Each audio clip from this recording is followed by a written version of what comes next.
उनसे जब पूछा जाता है कि जज की क्वालिटी क्या होनी चाहिए, तो एक सुप्रीम कोर्ट यूएस के जज थे, उन्होंने कई साल पहले एक बात करी जो आज तक सब जगह चल रही है कि सबसे बड़ी क्वालिटी जज की ये होनी चाहिए कि वो एक अच्छा इंसान हो।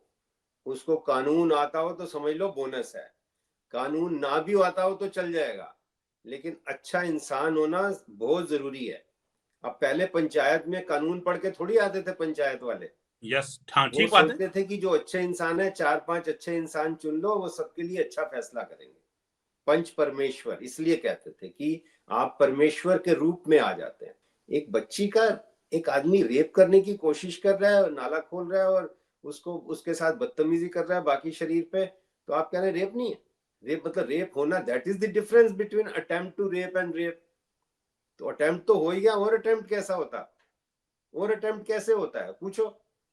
अटेम्प्ट, ये मेरा ख्याल कानूनी भाषा में भी आपको पता है, attempt is the last action towards commission of offence. Yes. तो वो लास्ट एक्शन यही था, उसके बाद तो ऑफेंस होना था ना। बेशरम नेता तो बहुत है, ईमानदार नेता तो मेरे हिसाब से कितने होंगे, 1% होंगे, 2% होंगे। तो बेशरम नेता जो है, बेशरम नेता जो पार्लियामेंट में बैठे हैं, जब तक वो एक्शन नहीं लेते तब तक चीफ जस्टिस को कम से कम चाहिए कि उससे वर्क विड्रॉ कर ले, बात खत्म। यस। कुछ नहीं करना, वर्क विड्रॉ करके बिठा दो, बिठा दो कि बेटर है, गाड़ी बंद कर दो उसकी।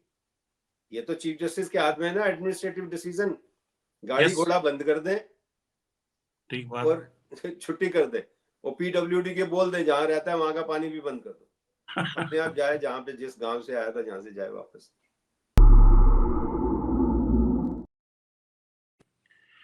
आज हमारे साथ कार्यक्रम में जुड़ रहे हैं अशोक अरोड़ा जी, जो कि सीनियर एडवोकेट हैं, सुप्रीम कोर्ट बार एसोसिएशन के 3 बार सचिव रह चुके हैं और आजकल विदेश में है, न्यूयॉर्क में। तो न्यूयॉर्क से हमारे साथ जुड़ने के लिए आपका बहुत बहुत शुक्रिया।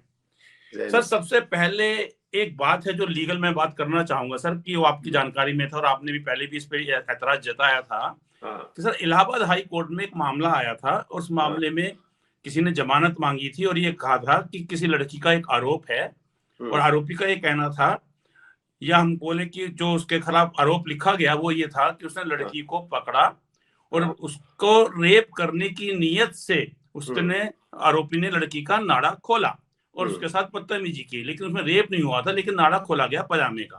और हाँ हाई कोर्ट के जो जज साहब थे वो हाँ कुछ ज्यादा ही भावुक हो गए, उन्होंने उसको ये कहा कि ये रेप के प्रयास का मामला नहीं है, पजामे का नाड़ा खोलना, ये इस प्रकार की छेड़छाड़ करना रेप की कोशिश में नहीं आता। बाद में मामला सुप्रीम कोर्ट में आ गया था, देश में भी काफी ऐतराज हुआ था, महिला संगठनों ने भी ऐतराज किया था, कानूनी विदों ने भी ऐतराज किया था, जैसे कि आपने भी इसमें जो है कड़ी टिप्पणी की थी हाईकोर्ट के खिलाफ। और सुप्रीम कोर्ट ने कहा, हाईकोर्ट की टिप्पणी हटा दी और कहा कि ये जो है ये रेप का प्रयास का मामला बनता है और हाईकोर्ट को ऐसा नहीं करना चाहिए। सर, इस पर आपकी क्या प्रतिक्रिया है? एक बड़े अफसोस की बात है महेश जी, आप देखिए कि मतलब इस पे बात करते भी नानी मरती, क्या बात करे आदमी, मतलब इतनी घिनौनी हरकत, जो घिनौनी हरकत, मैं I am very clear, let them summon me for contempt, मैं it's not contempt, I am criticising in a right way. घिनौनी हरकत खाली उस लड़के ने नहीं करी, मेरा कमेंट यह है, घिनौनी हरकत जज ने भी करी। ठीक बात। आपको पता है कि यहाँ पर और दुनिया के जितने भी मशहूर या जो काबिल और जो लायक जजिस हुए हैं या स्कॉलर या फिलोसफर हुए हैं, उनसे जब पूछा जाता है कि जज की क्वालिटी क्या होनी चाहिए, तो एक सुप्रीम कोर्ट यूएस के जज थे, उन्होंने कई साल पहले एक बात करी जो आज तक सब जगह चल रही है कि सबसे बड़ी क्वालिटी जज की ये होनी चाहिए कि वो एक अच्छा इंसान हो। उसको कानून आता हो तो समझ लो बोनस है, कानून ना भी आता हो तो चल जाएगा, लेकिन अच्छा इंसान होना बहुत जरूरी है। अब पहले पंचायत में कानून पढ़ के थोड़ी आते थे पंचायत वाले। यस, हाँ, वो ठीक बात है। सोचते थे कि जो अच्छे इंसान है, 4-5 अच्छे इंसान चुन लो, वो सबके लिए अच्छा फैसला करेंगे। पंच परमेश्वर इसलिए कहते थे कि आप परमेश्वर के रूप में आ जाते हैं, आपकी जुबान से परमेश्वर बोलता है, अल्लाह बोलता है, वाहेगुरु बोलता है, जो भी मर्जी आप कहें।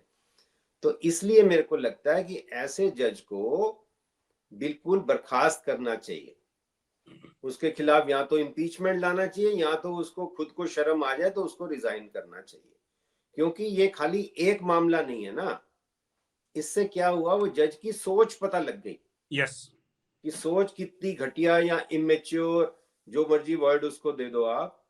मेरा इसमें क्लियर ओपिनियन है कि उस जज साहब को जरा सी भी शर्म हो, या उसके रिश्तेदार, बाल बच्चे, माँ बाप कहें कि बेटा जी अब आप ये काम छोड़ दीजिए, अब आप अपनी तपस्या पे, मतलब अपनी ग्रोथ पे काम करिए। आपने इतने साल नहीं किया अपनी ग्रोथ पे काम, जज बनने तक नहीं किया, तो नाउ इज द टाइम कि आप अपनी ग्रोथ पे काम करिए। फिलोसफर्स को पढ़िए, शायर्स को पढ़िए, स्क्रिप्चर्स को पढ़िए, और शांत भाव से अपना कोई ऐसा काम, अपनी ग्रोथ करिए आप। जब ग्रोथ हो जाएगी तब आप किसी काम में लगिए, तब तक आप अपनी ग्रोथ पे काम करिए। ये पहले क्यों होता था आप बताइए? पहले जो कहते हैं कि युवा अवस्था, फिर गृहस्थ आश्रम, ये क्यों होता था? गृहस्थ आश्रम से तो स्टार्ट नहीं करते ना लाइफ। युवा अवस्था पहले पढ़ाई की होती थी ना, गुरुकुल में रहते थे, या जो आजकल लोग पढ़ते हैं, एक की ग्रेजुएशन किसी की रिक्वायरमेंट है हर एक ज्यादातर एग्जाम्स की। तो कहने का मतलब, तब जब तक आप मेच्योर हो जाओगे, आपको पता लग जाएगा अच्छे बुरे की पहचान, अपना किरदार, अपने आप को, वो जो सब जगह आता है, वाणी में भी आता है, मन जीते जग जीत। तो अपने पे काम क्योंकि नहीं किया आपने, वो जो इंसानियत नहीं सोची। एक बच्ची का, एक आदमी रेप करने की कोशिश कर रहा है, नाला खोल रहा है, और उसको, उसके साथ बदतमीजी कर रहा है बाकी शरीर पे, तो आप कह रहे हैं रेप नहीं है? रेप मतलब रेप होना, that is the difference between attempt to rape and rape. तो अटेम्प्ट तो हो ही गया, और अटेम्प्ट कैसा होता, और अटेम्प्ट कैसे होता है पूछो? अटेम्प्ट, ये मेरा ख्याल कानूनी भाषा में भी आपको पता है, attempt is the last action towards commission of offence. Yes तो वो लास्ट एक्शन यही था, उसके बाद तो ऑफेंस होना था ना।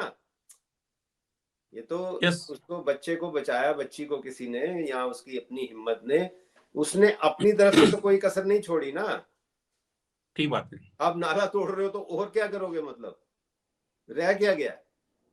तो ना तो उस जज को कानून की समझ है, ना उसका, मैं समझता हूँ, कोई ग्रोथ है एज ए ह्यूमन बीइंग। तो इस पे तो मेरा बड़ा क्लियर है कि इनको, जज साहब तो नहीं मेरे को कहना चाहिए, इस जज को बिल्कुल इस्तीफा देना चाहिए। अगर इस्तीफा नहीं देते तो क्विक रिस्पॉन्ड तो ये है कि चीफ जस्टिस को चाहिए उससे वर्क विड्रॉ कर ले, सारी फैसिलिटी विड्रॉ कर ले, वर्क विड्रॉ कर ले, झंझट खत्म। क्योंकि पार्लियामेंटेरियंस का तो भरोसा नहीं है, पता नहीं किस पार्टी का आदमी, और वो बेशरम नेता भी उसको सपोर्ट करने में लग जाएंगे, जैसे जस्टिस वर्मा को आज तक नेता ही जस्टिस सपोर्ट वर्मा करते वाले हैं केस ना। में हुआ है, देखिए। हाँ, तो बेशरम नेता तो बहुत है, ईमानदार नेता तो मेरे हिसाब से कितने होंगे, 1% होंगे, 2% होंगे।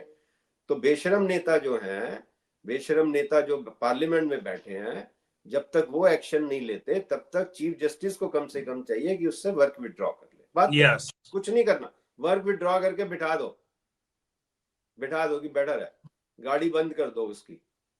ये तो चीफ जस्टिस के हाथ में है ना, एडमिनिस्ट्रेटिव डिसीजन।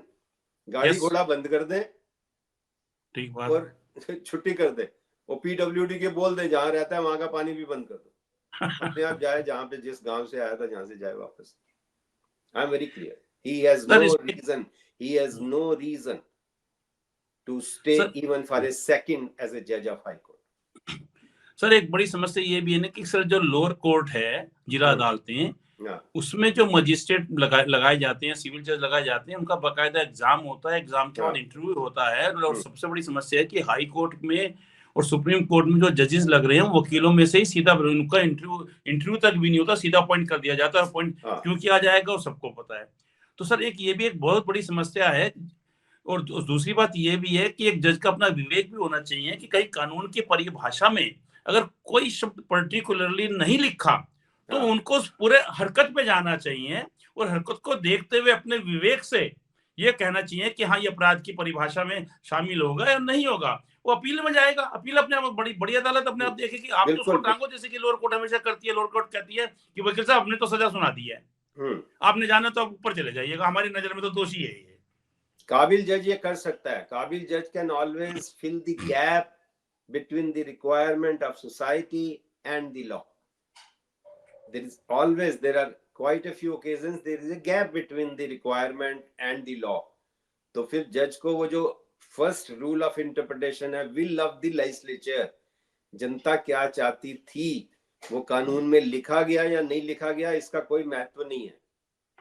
ये बिल्कुल आप कर सकते हो, you can always fill the gap. और इंटेलिजेंट और ईमानदार जज फिल करते हैं, इंटेलिजेंट और ईमानदार जज फिल करते हैं, ऐसी बात नहीं कि नहीं फिल करते।